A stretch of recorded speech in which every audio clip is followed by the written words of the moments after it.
Right, hey guys, how are we doing? Back another video from Annie News, continuing with the solo leveling cut content videos. We're covering episode 7, and if you want to see my reaction to episode 7, links in the description to the Patreon page. I'm checking out solo leveling every week at the moment on there, so you can go check that out. But I thought this episode was boss.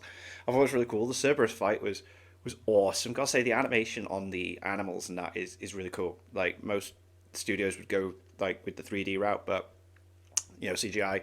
This was cool, and it's really intriguing story, isn't it? You got the side bit with the guy who's the brother of the guy that led all the guys in the dungeon, and he's like, I'm gonna find them and I'm gonna kill them.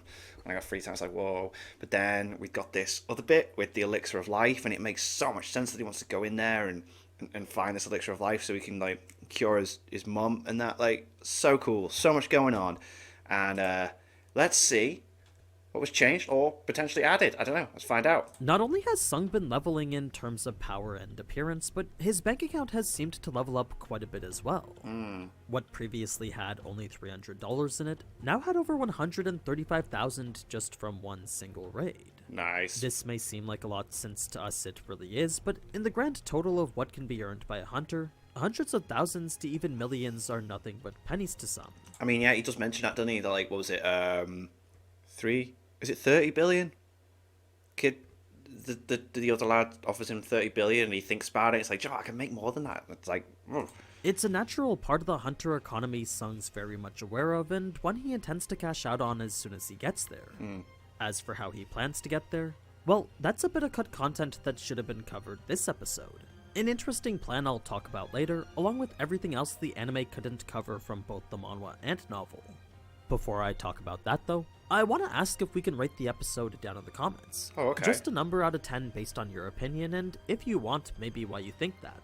I figured since I talk about each episode weekly, it would be cool to turn the comments into a kind of consensus board for it. I'll explain why more at the end, but for now, if you want, just leave a number out of 10. Interesting. Okay, episode 7.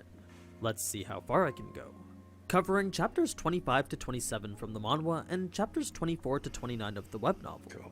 Yeah, the three chapters is very consistent. Had fought Huang into the others, and his first order of business was to distribute all the points he'd earned from them. With 10 now at his disposal, it was the perfect amount to bring agility right up there with right, strength. okay. This was the not, stat we know okay, from cool, past cool, cool. videos he was currently allocating all his focus into. He did set aside 3 of those 10 for perception, but the plan right now was to even out agility with strength, after which he would then go to focus on vitality. So, with intelligence being the only stat getting ignored, the rest he was trying to raise evenly, leaving him a distribution looking something like this. Okay. This wasn't all that Sung had earned that day though, since by becoming higher than level 20, he had unlocked his access to the item shop, an extensive list of goods all available to purchase. Whether it be a cheap potion or a 10 billion gold set of armor, Whoa. anything and Awesome everything was poison. obtainable I love given that he bit. had enough money The for it. detoxification So, stuff. from legendary daggers to impenetrable sets of armor, Sung had actual physical items that he could grind towards now. Unfortunately, he only had 112,000 gold himself, but the prospect of being able to earn more by farming instance dungeons was something he was even more excited for now. Cool. Combine this with the fact that he just wasn't broke anymore, and this whole endeavor was one he'd consider a worthwhile one. To specify on just how not broke Sung Jinwoo was anymore, well, before the raid he only had $300 in his account, then it was after that that he found himself with 135,000. He really wasn't kidding when he mentioned he'd be walking out with a mortgage payment here. Whoa, that face. As for how he accrued so much money, well, the entire thing had come from essence cores. The 49 C-rank cores he'd earned from the gate altogether sold for a total of $225,000. Nice. It was a sum that would have been split 10 ways had Huang not betrayed him, but was instead all left to Sung as decided by Jinho. Selling them wasn't even that difficult, since in an economy where essence cores are more coveted than first edition Charizards, any cores up in the market were sold pretty much immediately. The only decision Sung had a tough time making was where and how he would choose to sell them. It could be in person or through a business or even to a guild or some online marketplace. Rather than use any of those though, Sung decided it would be best to go through an intermediary. It was the best option considering the amount he was selling. Yeah, he's Granted, never done it he before. would be subject to a 40% personal sales tax, but that was par for the course when not selling through a guild. For those who did, they were given a tax rate of 10%, a massive discount compared to what the non-guild hunters had to deal with. Huge. So, rather than the $135,000 Sung was left with on his end, had he sold through a guild, he would have been left with $200,000 instead. Right. A whopping $70,000 extra just for being part of an organization rather than an individual. Crazy. Now, that may sound like how major corporations get tax breaks in the real world, but unlike them and their constant abuse of loopholes, guilds get a break because of what they have to deal with. You see, unlike a private party who can pick and choose which gates they want to challenge, guilds can't say no when they're ordered to mobilize. Whenever the association or government calls upon them to act, they have regardless to of status or number of people, those capable have to respond and go immediately. It's kind of like being on call for work permanently. Wow, yeah. It's also the reason we saw the White Tiger Guild respond so quickly to the Double Dungeon incident. They were the ones called to investigate it. So, with that and the general danger of being a hunter being part of the daily guild member life, it was only natural several benefits and leniencies be allowed that makes to them. sense, yeah. Perks that would remain so long as they followed the orders of the government and association. This then made Sung think whether those perks were worth joining a guild for, but a few seconds of thought was all he needed to convince himself otherwise. When considering the money he could make when he was stronger, this $70,000 was really just pennies. It was a measly amount, definitely not worth exposing himself over. This was a topic the Monwand novel kept coming back to, since there was quite a lot of effort being put towards keeping his leveling secret. Always wears hood. That's not to say he wasn't on the association's radar, but after having already disproven the possibility of reawakening, the notion of him being involved in any of this was quickly disregarded. Since the core they'd used to test him was a superior A-rank one, it was near impossible for it to give a wrong reading. Right. Thus the reason they didn't suspect Sung, despite giant arachnids being a boss not considered very threatening. At least not to hunters who were at Huang's level. This now brings us to Sung's celebration of his newfound wealth, and the only difference from here was his choice Ooh, the beer was to ingest Kasuka's venom. Unlike how he did so during his fight with Cerberus, after finding out he was immune to harmful substances, Sung instead decided to test the venom right here in his bedroom. Oh. Now, we already know this grants him a permanent 20% physical damage reduction buff, but to expand on the blessing which negated the other half of it, he basically has a constant passive which makes him immune to diseases, poisons, and abnormalities. Then, should he be weakened when going to bed, the rate at which he healed would be exponentially increased while sleeping. Cool. These were the two factors which applied after finishing the Courage of the Weak quest. One other detail that needs to be pointed out here is Jinna's realization that Sung had changed a bit. Ever since he'd started working out, to her something seemed a little bit different about him. Really? She couldn't quite pinpoint what it was about his personality, but she was definitely taking notice of how tense he was all the time. He certainly wasn't the easygoing brother she knew from just a week ago. It's after this that we get to the scene with Jinho, and in addition to getting more information behind what he's planning, there were a few interesting scenes that were cut probably for the best. Okay. The first was one of the edgier things that I've read in a while the other was something that I think that they're saving for later. So, to start with the former, before Sung had even sat down to talk, a group of students would be in the cafe being very disruptive right next to him. Like, loud enough that no one around could hear anyone else talking to them. That's annoying. Naturally, Sung would get up and politely ask them to stop, but after being mocked sarcastically and even have a napkin thrown at him, he would escalate the situation in a way that does literally the exact opposite of keeping attention away from him. He would grab a spoon from a nearby table, ask the waitress how much it cost, pay for it right there in front of everyone, then crush said spoon with his bare hands while everyone was watching. Yo. He had turned it into a neat little ball which he would then drop right in front of the students. Of course, this was with the intent of showing them he was a hunter, but out of all the ways that he could have done so, this was definitely one of them. God. It was a funny and cringy scene from the novel that was definitely interesting. If we switch back to the conversation now, though, it's also interesting to see how both sides perceive the other when going into it. Jinho sees a false ranker who kills for fun, while Sung sees a spoiled rich kid who treats dungeons like a playground. Both are widely inaccurate, yet for some reason both are still willing to hear the other out. For Jinho, it's because while yes, Sung did kill those men, he had also saved his life not once but twice. He had showed on both occasions that he wasn't just this cold-blooded killing machine. No, instead to him he was a patron of effort. A noble hunter who embodied absolute fairness and as such would never take that which he didn't earn. For Sung, his opinion was rooted more in experience, since in the world of hunters, those who raided did so for two reasons. It was either for money or a noble sense of duty. Since Jinho didn't fit into either of these categories, Sung assumed he was fighting just to experience it. To him, he was a rich kid who got bored of his safe and sheltered life and was now raiding in order to break free from that. The thing that had kept Sung listening was the determination in Jinho's eyes, which made it seem it wasn't that. There was something about his look and tone that just made Sung curious to find out more. It was once Jinho had mentioned the Guildmaster stuff that's when Sung was able to start piecing everything together. He quickly realized it was all to further the reach of Jinho's father's construction company. Already it was deeply rooted in many different areas of business, but only recently had it started dabbling in hunter stuff. And this was a field that was quickly proving itself to be very profitable. The thing about taking part in the hunter business, though, is that in order to really start making money in it, the supervision of a guild was absolutely necessary. Like, say you wanted to obtain cores, corpses, or crystals ranking at the B rank or higher, the only way you could do so was through a guild, specifically one of the larger ones. So, with guilds being this middleman taking a cut of the pie, Jinho's father wanted to remove that. He wanted to start his own guild so he could deal with higher ranking loot directly.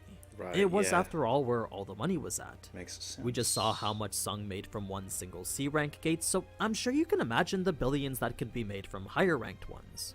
I mean, it was enough for Jinho to just give away a $30 billion building like it was nothing, so that alone should be indicative of how much money could be made from it.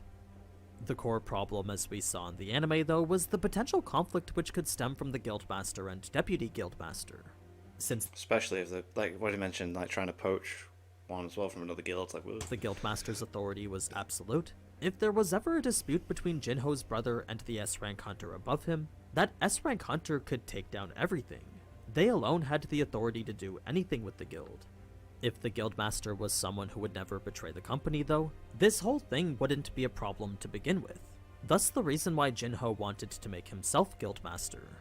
The thing is, when compared to his older brother who had numerous achievements in business already, the only thing he, a 22-year-old college student, had was his status as a hunter. Right, yeah, because unless he did something spectacular to prove himself.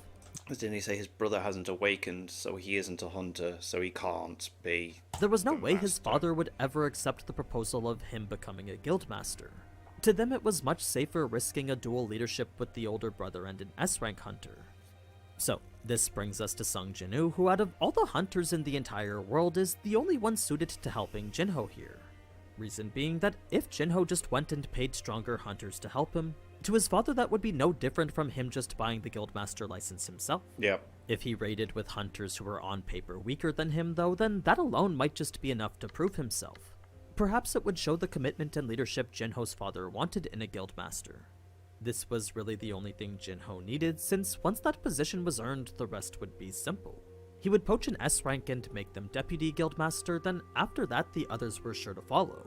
Just so long as one of the leaders were strong, that would be good enough to attract other strong people, making this a plan that essentially built upon itself. The first step of which was the 20 raid completion requirement. This now brings us to Jinho's offer, which was the entire 30 billion won building the headquarters was going to operate out of. A massive sum for sure when compared to anything Sung's experienced before, but what the anime didn't mention was that this was just the starting point. Sure, the base value of the building is 30 billion now, but once the building was made and the guild operating out of it, that 30 billion would grow significantly due to the simple fact that hunters were present. Since dungeon breaks were always a possibility, the closer a guild was, the safer everyone felt. And what was more valuable than a person's safety? So, even though 30 billion was what was offered now, in actuality Sung was looking at a whole lot more. It was at minimum the equivalent of winning 20 lotteries straight. A strings-free transfer that would occur once the guild had been operating for a year out of it. The only thing it would cost for Sung Jinwoo was the simple completion of 19 C-rank raids. Now, this which actually would be quite easy for him, I but suppose, when now. considering the full extent of what he could really make, even this was nothing when compared to the potential hundreds of billions. I'm really intrigued to see like what, if anything, was left out of the dungeon when he goes into basically what's an S-class dungeon. That was so, If he got to the S rank, then just the contract fees alone would be around how much the building was.